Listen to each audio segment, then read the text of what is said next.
Hey everyone, how's it going? Today we're going to talk about the fun world that it is to live with imposter syndrome. And so, in this, I guess it's a training. We're going to talk about what is imposter syndrome, how to know if you have it, and then 7 big ideas to rock your business. You might think you have imposter syndrome, you might not. You might not even know what imposter syndrome is, and then there it is. So I first learned about imposter syndrome when I was first started this coaching business. And I'll tell you, like, I know that many of you will say, okay, I have imposter syndrome too. And of course, I respect that. I've been in sales since I was 20 years old. And so I do understand this feeling. And I've had imposter syndrome like with softball and other things. But like being the product, right? That's what it is for my coaching company. I am literally the product. And word of mouth about a product is something, right? I'm sure you love it when you hear word of mouth about the products or services that you sell. But when the word of mouth is about you, it's a special sort of mind bend. So what is imposter syndrome? It can be defined as a collection of feelings of inadequacy that persists despite evident success. Imposters suffer from chronic self-doubt and a sense of intellectual fraudulence that override any feelings of success or external proof of competence. So here's what this means. Let's say you're doing well in your business, but then you still feel like you're a total fraud. The definition of imposter is a person who pretends to be someone else in order to deceive others, especially for fraudulent gains. And so what happened to me when I was initially a coach is, and this isn't exactly the definition that I just read to you, but when I was an underdog, it was pretty easy. Hey guys, great to see you. Glad you're here. When I was an underdog, it was pretty simple, right? Like, I'll underestimate me, right? I'll prove you wrong. But as the hustle shifted and the success started rolling in, to me it felt like I didn't know where it came from. I couldn't put my finger on it, and so I kind of had this feeling of, well, I'm just pulling this out of my rear end. I'm just pulling this out of nowhere. And this was my thought pattern. At some point, all of these people are going to find out that I'm just pulling this stuff out of nowhere. I'm just making it up. And that was like the pressure that I lived under. And then when people would say things like, oh, Tasha's training is so good, the Emerge system is so good, this changed my business, and our word of mouth blew up. I mean, my coaching business went from 80,000 one year to 1.4 million the next, solely based of word of mouth. And I would not wish that kind of growth upon my worst enemy. And it triggered a lot of these feelings like, all these people think I'm going to save their business. If it doesn't happen, then that means I'm a fraud. One of the things that did help me with that was realizing that I was never purposefully trying to deceive anyone for fraudulent gain, which actually meant I was not an imposter. I was just teaching people, and people were sharing stuff, and then things would happen.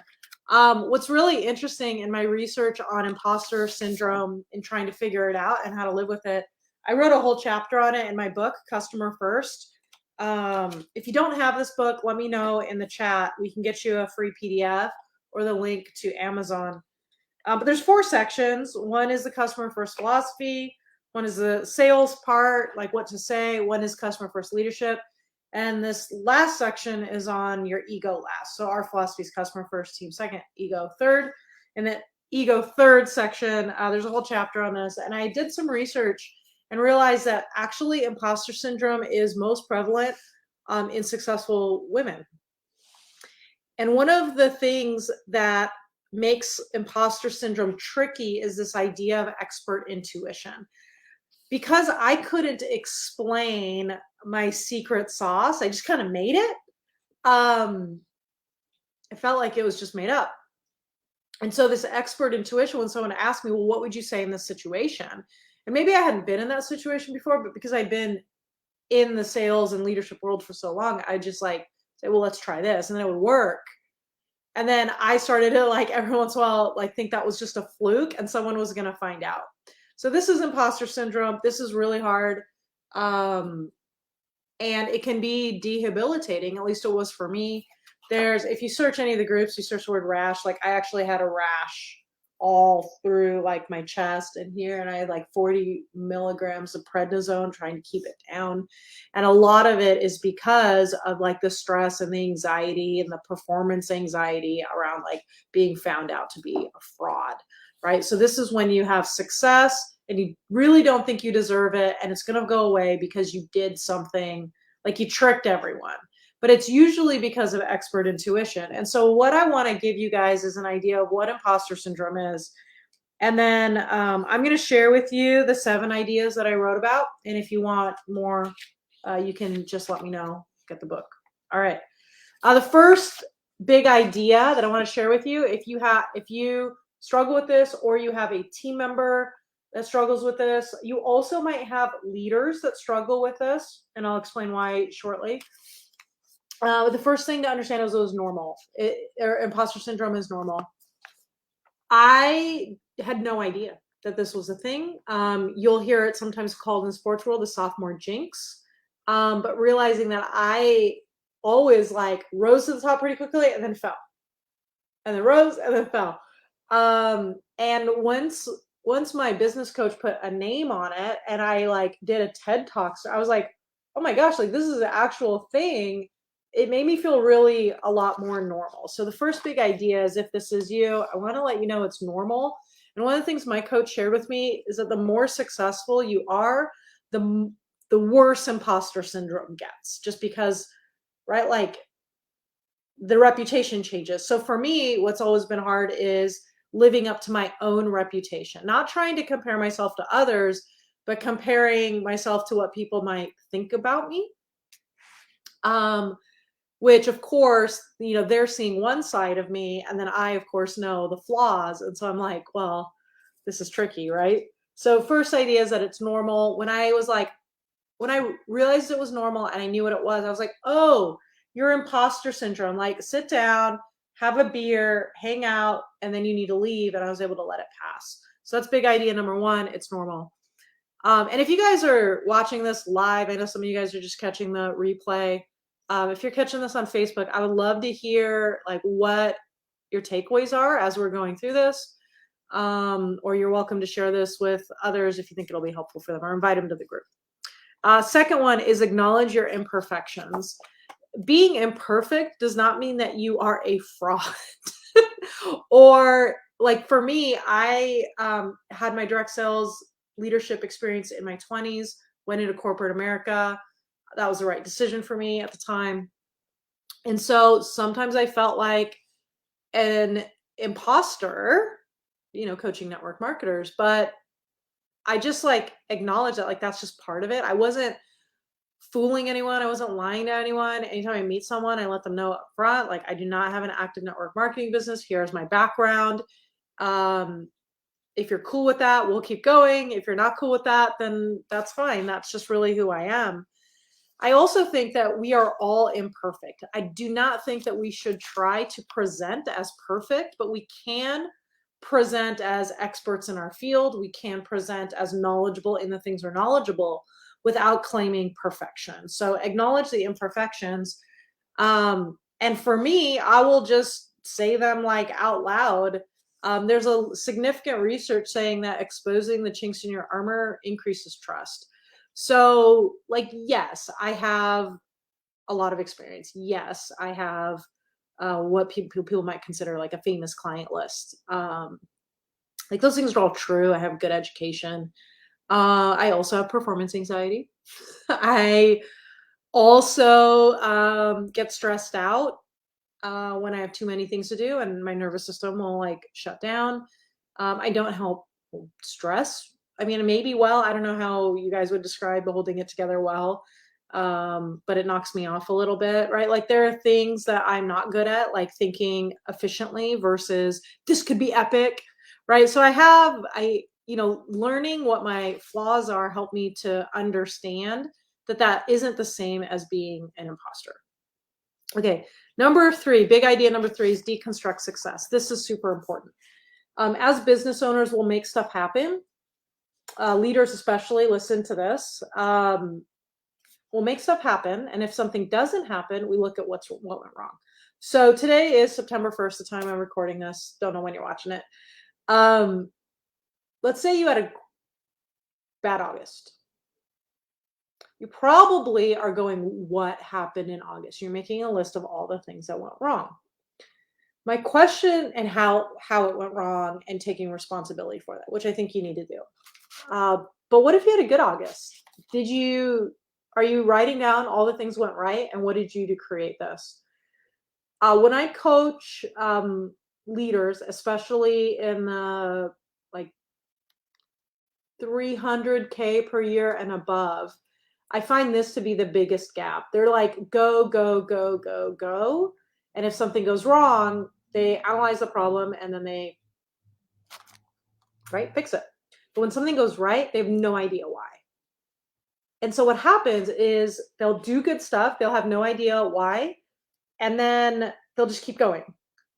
And so then someone in their downline will say, how'd you do it? And they're like, I don't know, I just got lucky, I guess. Or I just did stuff. They didn't deconstruct success. And so this practice of deconstructing success, like what went well, and actually getting really detailed in the same way you would deconstruct a problem is really important, because then you know what to create. For example, I know that when I do live videos daily for 90 days, we see an increase in sales, probably about 25%. It doesn't mean that I can always do that, but because we deconstruct success on a monthly basis, as far as what went well, why did it go well, what actions did we take to make it go well, what you'll find is usually the success was 60 to 90 days ago. And because of that, like, we just lose track of it, And so when we write those things down, we're like, oh, I need to keep doing that. And when you keep doing that, you get better results, but you also know why you did that. Because the feeling for me of an imposter is I didn't know why people were drawn to me in the way they were drawn to me. So I just was like, I don't know, they're going to find out that I'm not pretty cool at some point. But when I was able to deconstruct success really in a detailed way, then I know why, the people who are drawn to me, I know why they're drawn to me, and that's helpful. Big idea number 4, stand firm in your leadership superpower. The leadership superpower, the next mastermind that we're starting is called Recruit Like a Boss, and we spend a week on the leadership superpower. Really, really, really important to know how you specifically build trust, compassion, stability, and hope based on your own unique qualities. Compare and despair. Comparison is the thief of joy, or enemy of joy, or whatever. We should not be comparing, and we kind of know that, but we don't know like what to stand strong in. And a lot of our strengths will turn into weakness under stress. And so people will say things like, you're too this, you're too that, you're too this. They're not usually like, hey, you're really good at this. And so we don't know the ways in which we demonstrate trust, compassion, stability, and hope. And so then we compare to others, and then this triggers imposter syndrome, because like, well, I can see why they're a good leader. I am not like them, because you have different talents. Therefore, I must be an imposter of a leader. That's terrible logic. But knowing your leadership superpower is really, really cool. And I have this thing hanging on my wall to my left, which my business partner made for me a few years ago. And it's my leadership superpower, which says, my belief in you will show that you can do the things you never thought were possible. I will help you lean into your strengths and see your unique superpower. And so being able to know that that's what I do helps me to stay out of the comparison. So I hope that helps. Okay. Big idea number 4. No, 5. We're on number 5. Have a support system. One of my favorite quotes is, encouragement is oxygen to the soul. So how often, friends, do we need encouragement? Now, as owners of our own businesses, CEOs, we are responsible for our own encouragement. So C, big idea number 3, deconstruct success. You are in charge of your own encouragement. If you do not do the job of deconstructing success, give yourself a pat on the back before you move to the next goal. You are not doing your job, because you need to encourage yourself. But also, you need to have a support system. Surround yourself with people who do see you and do see your leadership superpower. Not all of us have come into our businesses with a perfect support system. So what I did was I hired one. I have my business coach, Heather. I have my business partner, Karen. I have a support system whose actual job is to make sure that I remember that I'm not a fraud.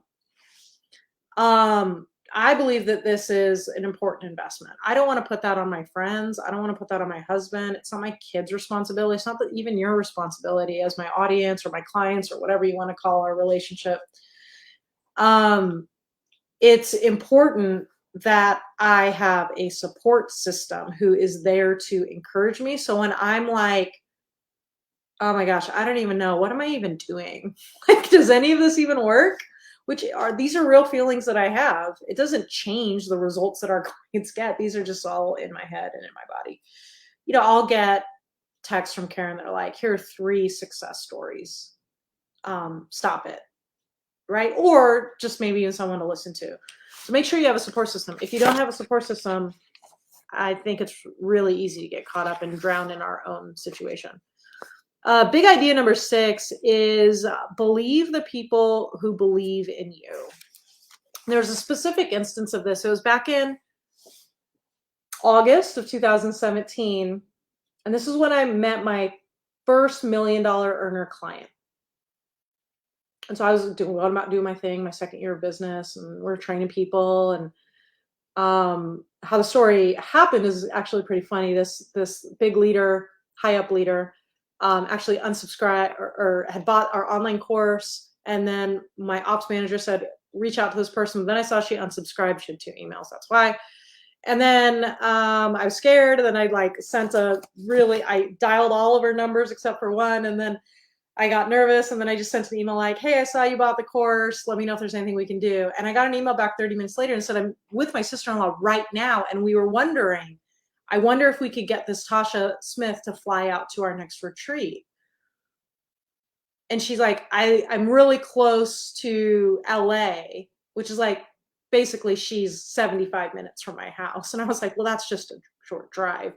I can make it. We ended up meeting, we hit it off. And she was like, yeah, maybe I want to coach and do a mastermind. Of course I dodged it because I thought I was an imposter. And there was some moment where she's like, I really think you can help us. And see, what I did is, so I have these people on this pedestal, right? Like, they're so smart, they're so brilliant. They're going to find out that I'm not what they think I am. Instead of, these people are so smart and so brilliant, maybe they know more about me than I did. And that was exactly what it was, is I was in my own like thing, and they saw something in me that I had not even experienced yet. And so the big idea number 6 is, when you're talking to an expert or you're talking to someone who believes in you, what if instead of pushing back and saying, nope, here are all the flaws that I have and the reasons you should not believe in me. Nope. Instead of doing that, what if we just were like, you know what? I believe you. And so that fall, I actually just took a step back and said, you know what? I'm just going to believe her. And we ended up making a great team for a long time. Big idea number 7 is actually celebrate. Celebrate your gifts, celebrate your wins. What if we celebrated ourselves the same way we celebrated our children's milestones or anything like that? Yesterday, my kids and I were having a conversation about a gift I sent to a friend, and I just mentioned that, she doesn't like gifts all that much. So I try not to overdo it. And my kids were like, why? And I was like, I think it just has to do with like, moms are not really used to celebrating themselves. They're used to celebrating other people. So it makes them feel comfortable. And she was really like, that is so dumb. Why would a mom not celebrate herself? And I think it's so important to celebrate your own milestones and accomplishments and take time to understand them. Every time we accomplish something, we're going to go to a new level. This is entrepreneurship. If you're looking to be competent, you have the wrong goal. If you're like, I just want to feel successful, I just want to feel confident in what I'm doing on a day-to-day basis, you've got the wrong gig, guys. The whole thing about entrepreneurship is it automatically promotes you to the next level. So as soon as you master one thing, the market will go, oh, you're really good at this, flick, and they'll flick you up to the next level where you have no experience. You'll always have inexperience. And so feeling in over your head is actually a success indicator, not a failure indicator. If you are in the space where you're doing the same thing over and over again, it's not kicking you up, that's not what you want in entrepreneurship. So one of my clients shared the story about how it's like a video game where you start a level and then you die and then you die and then you die. And then you go to the next level and the first thing that happens is a new level and then you die. And she says the point is not to never die. The point is to embrace the challenge of every single new level and new skill. And I think that's why we chose entrepreneurship. There's a reason we want this life instead of corporate life, because in corporate, they give you one skill and they're like, you have 90 days to master this one skill. And then we're going to keep you in this job for 12 years because that is how you make me the most money. And you're like, why do I feel dead inside? It's because we are made for challenges. And so entrepreneurship is exciting, invigorating. Our people are proud of us when we're successful at it because it's so challenging. It is the challenge that draws us to entrepreneurship, not the confidence, not this that feeling of competence. Because if we wanted competence, we would just do the same corporate job for 20, 30, 40 years and be bored out of our freaking mind. We don't want that. And that's why we're here. And so I think it's really important to celebrate every achievement. Even if it's not celebrated by your company, the only achievements are not rank achievements. Sometimes getting up, sometimes getting a really cool client, sometimes a customer win, right? Like those are also things to celebrate. So I'm going to just do a quick recap here. If you guys have questions about imposter syndrome or questions about like any way that I manage myself or coach clients through any of these things, just pop your questions down in the chat or in the comments if you're watching this live, and I'll answer it. Okay, so here are the 7 big ideas. Number 1, imposter syndrome is normal. Don't freak out. Number 2, acknowledge your imperfections. Number 3, deconstruct success. Number 4, stand firm in your leadership superpower. Number 5, have a support system. Number 6, believe the people who believe in you. And number 7, actually celebrate.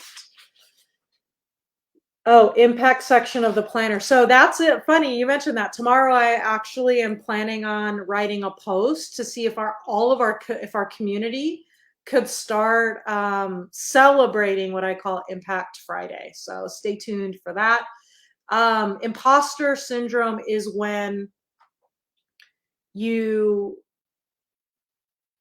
are successful and you feel like, it's fraudulent, right? Feelings of inadequacy despite success, evidence of success. Imposter syndrome is not actually knowing what you're doing and seeing failure. So I want to address this really quickly. Some people are like, I feel like I'm an imposter because I'm saying this and I'm not getting results. And that is not imposter syndrome. That is simply your mind and your body saying, get better. That's different than imposter syndrome. Imposter syndrome is when you're successful and you have feelings of inadequacy.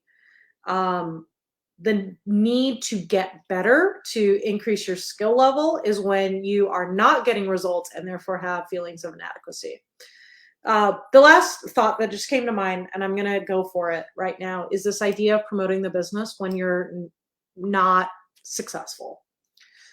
This is not the same as imposter syndrome. This is a wording situation.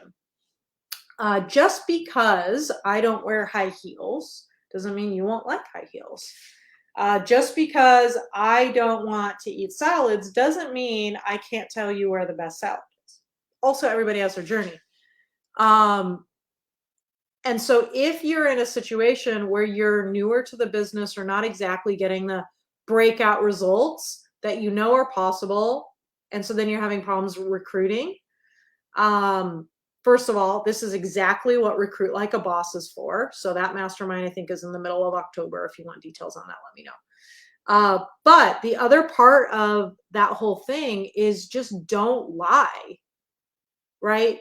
The statement of, I don't want to make any assumptions. Do you want to know how to earn income or free product with the business doesn't make promises of any kind. It's not like, hey, do you want to be like me? And therefore do the business. You could just say, do you want to be able to earn free product or income with this company? And you don't have to, it has nothing to do with what your success is. Most of my six-figure earners or above, their upline, the person who enrolled them, isn't an active leader.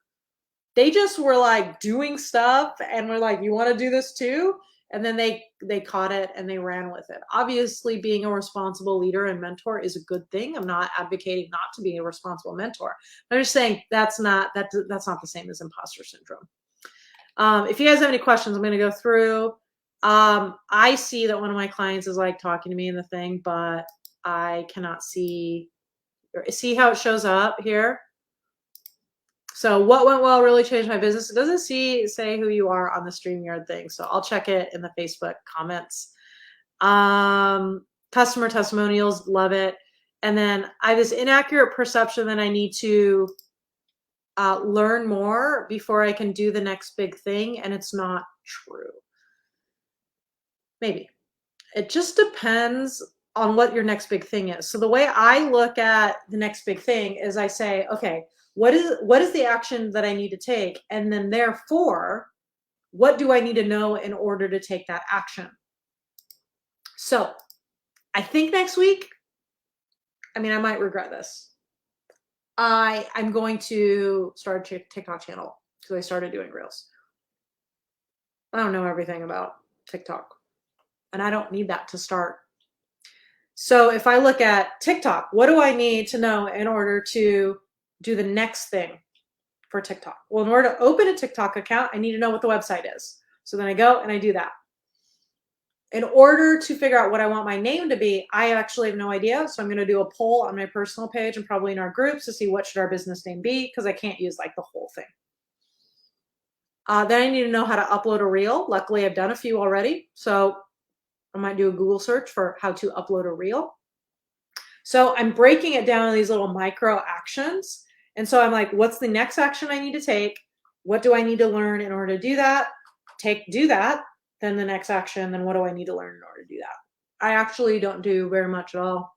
What do they call mindless learning? I don't read as much as a high learner should read.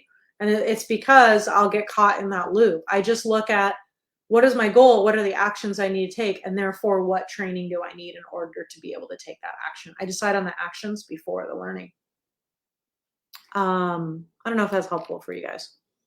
All right, I think I'm going to wrap this up. If you guys are still here, thanks so much for hanging with me. Let me know what was your biggest takeaway from this video. If you do not have a copy yet of the book, Customer First, go ahead and just like write, I need a copy of the book or whatever. We will send you a link where you can get the downloadable PDF. And if you want to, you can also order from Amazon or get it on the Kindle. And everything will be there. All right, guys, have a great day. I have lots of social media to write, so I will be holed up. But I hope you guys have a great rest of your day.